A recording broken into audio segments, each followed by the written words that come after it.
வணக்கம் மாணவிகளே, நாம் இப்பொழுது இயலாறில் விரிவானம் தலைப்பு நடிகர் திலகம். ஆசிரியர் பாலச்சந்திரன், சுள்ளிக்காடு. நுழையும் முன், நடிப்புலகின் சக்கரவர்த்தி என எல்லாராலும் வியக்கின்ற மகத்தான நடிகர் சிவாஜி கணேசன் தான் ஏற்றுக்கொண்ட கதாபாத்திரத்துக்கு உயிரளித்து தன் வசனத்தாலும் உடல் அசைவுகளாலும் உருட்டு விழி நகர்வாலும் காண்பவர்களை கட்டி போட்டு விடுகின்ற கலைஞர். நவரச உணர்வுகளை தன் முக குறிப்புகளாலும் உடல் மொழிகளாலும் சிறப்பாக வெளிப்படுத்தி நடித்த மகா நடிகன். இத்தகைய சிறப்புகளை பெற்று தமிழ் திரையுலகின் அடையாளமாக விளங்கும் செவாலியே சிவாஜி கணேசன் பற்றி அறிவது நடிப்பு கலையை பற்றி அறிவதாகும். பாலச்சந்திரனின் சுள்ளிக்காடு. இன்று மதியம் மிக சரியாக 3 மணிக்கு ராதா பிக்சர்ஸ் பேலஸின் வெள்ளித்திரையில் தென்னிந்திய திரைப்பட நடிப்பு சக்கரவர்த்தி, தமிழ்நாட்டின் நாட்டிய பெருமையின் புகழ்கொடி நடிகர் திலகம் சிவாஜி கணேசன் நடிக்கும் தங்கப்பதக்கம். நீங்கள் இப்பொழுது கேட்ட விளம்பரம் 30 வருடங்களுக்கு முன்பு கேரளத்தின் மிக முக்கியமான நகரத்தின் தெருக்களில் ஆட்டோ ரிக்ஷாவின் மேல் தடித்த உச்சஸ்தாயில் முழங்கிய ஒரு இளைஞனின் குரல். ஒரு நேர சாப்பாட்டுக்காகவும் 5 ரூபாய் கூலிக்காகவும் சினிமா விளம்பரம் செய்து உதய அஸ்தமானம் வரை ஊர் சுற்றி கொண்டிருந்த அந்த 18 வயது பையனின் பெயர் பாலச்சந்திரன் சுள்ளிக்காடு. 20 வருடங்களுக்கு பிறகு சென்னையில் அரண்மனை போன்ற சிவாஜி கணேசனின் வீட்டிற்குள் அவரோடு ஒன்றாக உணவு அருந்திய போது கேரள நகரின் வீதிகளில் குரல் விற்று பிழைத்த அந்த பழைய பையன் என் நினைவுகளில் மிதந்தான். முதல் சந்திப்பு 1986 நான் ருதுபேதம் என்ற திரைப்படத்தின் 50ஆம் நாள் விழாவில்தான் முதலில் அவரை சந்தித்தேன். சிவாஜி கணேசன் தலைமை ஏற்றிருந்த அந்நிகழ்ச்சியில் நானும் ஒரு பேச்சாளராக இருந்தேன். 1995 நண்பர் VPK மேனன் ஒரு படம் எடுக்க தீர்மானித்தார். அதில் முக்கியமான வேடமேற்று நடிக்க சிவாஜி கணேசனும் மோகன்லாலும் சம்மதித்திருந்தார்கள். திரைக்கதை ஜான்பால். ராஜீவ்நாத் தான் படத்தின் இயக்குனர். ஒரு நாள் காலையில் ராஜீவ்நாத் என்னிடம் சொன்னார், இன்னைக்கு சாயங்காலம் சிவாஜி கணேசன் அவருடைய வீட்டுக்கு இரவு விருந்துக்கு நம்மை கூப்பிட்டிருக்கார். அன்று மாலை ஜான்பாலும் நானும் ராஜீவ்நாத்துடன் சிவாஜி கணேசனின் வீட்டிற்கு போனோம். சிவாஜியின் வீடென்றா சொன்னேன். இல்லை, அது ஓர் அரண்மனை. சிற்ப வேலைப்பாடுகள் செய்த மிகப்பெரிய கதவை தாண்டி உள்ளே நடந்ததும் விசாலமான ஒரு தளம் நம்மை வரவேற்கிறது. அங்கே தங்கத்தால் இழைத்த 2 பெரிய யானை தந்தங்கள் இருந்தன. இடப்புறத்தில் மேலே செல்ல பெரிய மாடிப்படைகள். வேலைக்காரர் எங்களை மேலே வருமாறு பணித்தார். இயல்பாய் மாடி ஏறிய நான் ஒரு திருப்பத்தில் நடுங்கி போய் கையெடுத்து தலைகுனிந்து வணங்க முற்பட்டேன். அங்கே சுவரில் வீரபாண்டிய கட்டபொம்மனின் வேடத்தில் வீரத்தையும் கம்பீரத்தையும் கொட்டி முழங்கிய சிவாஜி கணேசனின் ஆயில் பெயிண்ட் செய்யப்பட்ட படம். அடுத்த திருப்பத்தில் உடைவாள் உருவின நிலையில் சத்ரபதி சிவாஜி வலது பெருவிரலால் மீசையை முறுக்கி மந்தகாச புன்னகையுடன் நிற்கும் ராஜராஜ சோழன் ஒருபுறம் கண்ணாடி அறைக்குள் பிரெஞ்சு அரசு சிவாஜி கணேசனின் நடிப்பை பாராட்டி அளித்த செவாலியர் விருதுடன் கூடிய மிகப்பெரிய வெள்ளை குதிரை.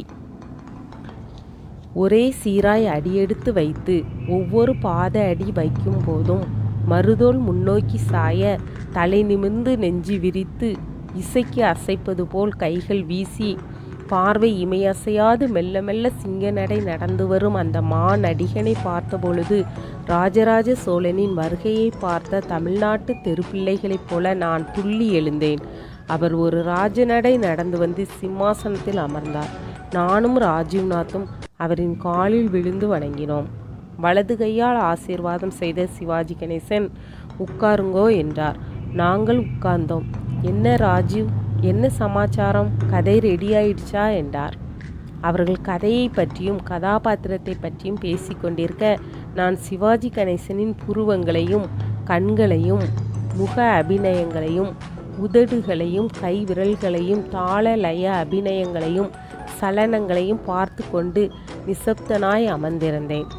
ஊழி தாண்டவமாடும் ருத்ரன், கவச குண்டலம் கொடுத்த கர்ணன், காலமேகத்தில் கவிதை ததும்ப செய்த கவிகுல குரு காளிதாசன், அமிழ்த தமிழ்மொழியின் உன்னத கவியான பாரதி, தாய் தமிழ் மண்ணின் வீரதீர சந்ததியான வீரபாண்டிய கட்டபொம்மன், சோழ குலத்துங்க சூரியனான ராஜராஜ சோழன் என சிவாஜி கணேசனின் கதாபாத்திரங்கள் என் மன அடுக்குகளில் மின்னி மறைந்தன.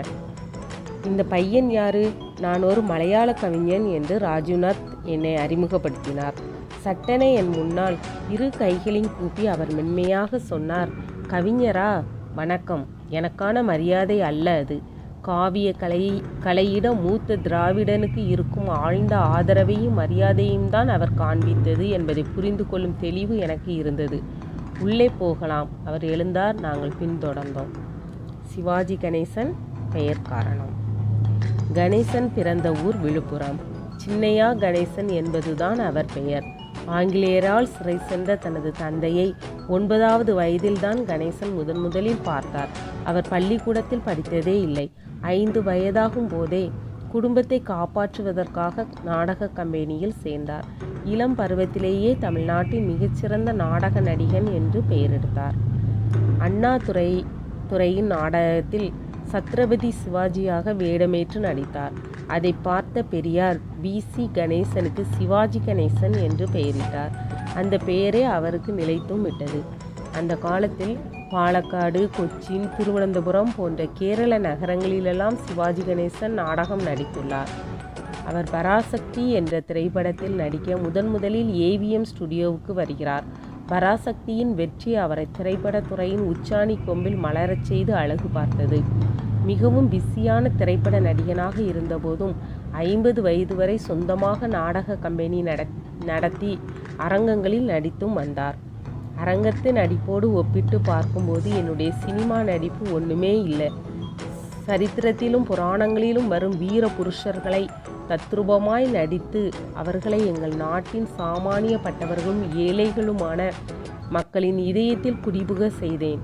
இதுதான் இந்த நாட்டிற்கு நான் செய்த கலாச்சார பங்களிப்பு. என் நாடு என்னை ஒரு நாளும் மறக்காது.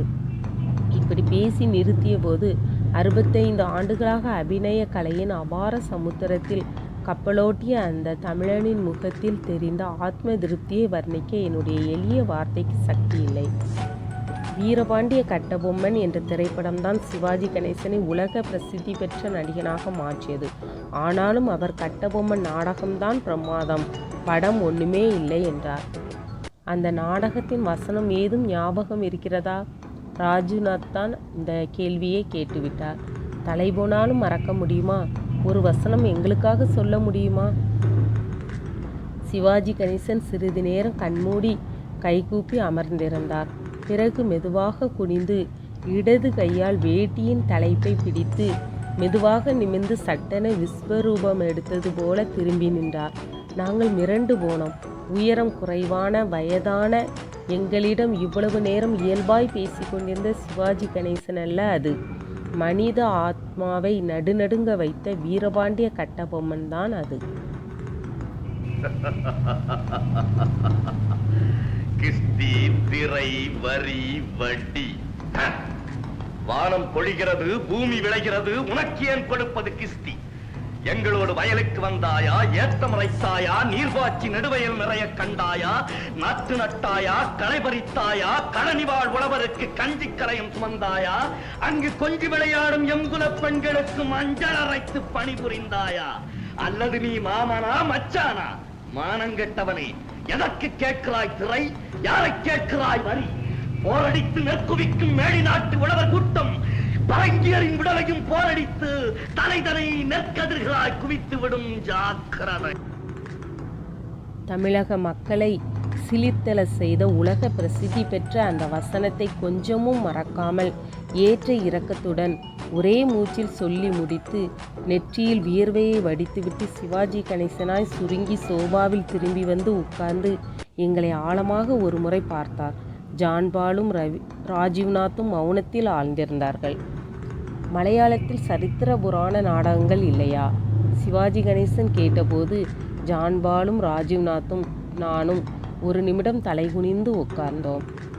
இராமாயணத்தை அடிப்படையாக கொண்டு CN ஸ்ரீகண்டன் சாகீதம், கஞ்சன சீதா, லங்காலட்சுமி என்ற 3 நாடகங்கள் எழுதியிருக்கிறார்.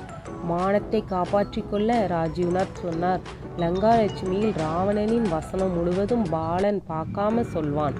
என்னை பார்த்து ஜான்பால் சொன்னார், ராவணனின் 2 வசனத்தை எடுத்து விடுடா பாலா, சிவாஜி சார் கேட்கட்டும். ராஜீவ்நாத் ஆவேசத்தோடு சொன்னார். நான் பதறி போனேன். சிவாஜி கணேசனின் வீட்டிற்கு போய் அவரிடமே நாடக வசனம் சொல்வதா? சொல்லப்பா, இங்க நாம நண்பர்கள் மட்டும்தானே இருக்கோம், எதுக்கு வெட்கப்படுற? சிவாஜி கணேசன் உற்சாகப்படுத்தினார். எனக்கு ஒரு தைரியம் வந்தது. எழுந்து நடிப்பு சக்கரவர்த்தி சிவாஜி கணேசனின் காலை தொட்டு வணங்கினேன். அவர் என் தலையில் கை வைத்து வாழ்த்தினார். திருவிளையாடலில் ருத்ர தாண்டவமாடிய சிவாஜி கணேசனை இதயத்தில் தியானித்து சிவபக்தனான ராவணனின் ஆக்ரோஷமான உத்தரவுகளை கீழ்ஸ்தாதியில் நான் ஆரம்பித்தேன். மெல்ல மெல்ல ராவணன் என்னை ஆகர்ஷித்து ஆவேசப்படுத்தினான். இலங்கையில் போர்க்கொடிகள் பறக்கட்டும், எதிரிகளை தடுக்க ஆயத்தமாகலாம். கோட்டை வாயிலில் மகரட்சன், கிழக்கிலும் மேற்கிலும் சுகசாரணர்கள் நிற்கட்டும். தெற்கில் நிகும்பன் அகம்பானன் முன்னிலையில் படை போக ஆரம்பிக்கட்டும். பிரகஸ்தன் படையின் பின்னால் வந்து யுத்த நிலையை கிடைக்கட்டும். தூம்ராட்சன் எதிரி படைகளின் பின்னால் இருந்து அழித்து வரட்டும். வலத்தில் மகாபாஷ்வன், இடத்தில் மகோதரன், யானை 1000, ரதம் 1000, குதிரைகள் 2000, காலாட்படை 1 கோடி. நானே வெல்வேன். நான் சொல்லி முடித்ததும் தான் ஒரு மாபெரும் நடிகன் என்பதையெல்லாம் ஒதுக்கிவிட்டு முதலாய் ஒரு நாடக வசனத்தை கேட்கும் சாதாரண மனிதனைப் போல கைத்தட்டினார் சிவாஜி கணேசன்.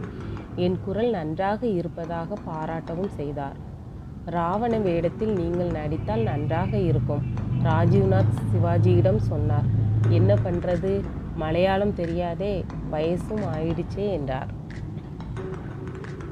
சீரிப்பாயும் காரில் உட்கார்ந்திருக்கும் போது என் இதயத்தில் தெருக்களில் குரல் விற்று பிழைத்த அந்த பழைய பையனின் சப்தம். தென்னிந்திய நடிப்பு சக்கரவர்த்தி, தமிழ்நாட்டின் நாட்டிய பெருமையின் புகழ்கொடி, நடிகர் திலகம் சிவாஜி கணேசன் நடிக்கும் தங்கப்பதக்கம் என்று 30 வருடங்களுக்கு முன்பு நான் ஆட்டோ ரிக்ஷாவில் கூவிக்கொண்டு சென்றது என் நினைவுகளில் வந்து பிரதிபலித்து சென்றது. சிவாஜி கணேசன் பெற்ற விருதுகள். ஆப்பிரிக்க ஆசிய திரைப்பட விழாவில் கெய்ரோ சிறந்த நடிகருக்கான விருது, கலைமாமணி விருது, பத்மஸ்ரீ விருது தாமரை திரு, பத்மபூஷன் விருது தாமரை அணி, செவாலியர் விருது, தாதா சாஹேப் பால்கே விருது முதலிய விருதுகளை சிவாஜி கணேசன் பெற்றுள்ளார். என்னை போல் சிவாஜி நடிப்பார், ஆனால் என்னால் தான் சிவாஜி போல் நடிக்க முடியாது என்றார் ஹாலிவுட் நடிகரான மார்லன் பிராண்டோ. நூல்வெளி பகுதி. இப்பாடப்பகுதி மலையாள கவிஞரும் நடிகருமான பாலச்சந்திரன் சுள்ளிக்காடு எழுதிய சிதம்பர ஸ்மரண என்னும் நூலில் இடம்பெற்றுள்ளது. இவர் எர்ணாகுளம் மகாராஜா கல்லூரியில் ஆங்கிலத்தில் பட்டம் பெற்றவர். இவரின் இந்நூலை KV சைலஜா சிதம்பர நினைவுகள் என்னும் தலைப்பில் தமிழில் மொழிபெயர்த்துள்ளார்.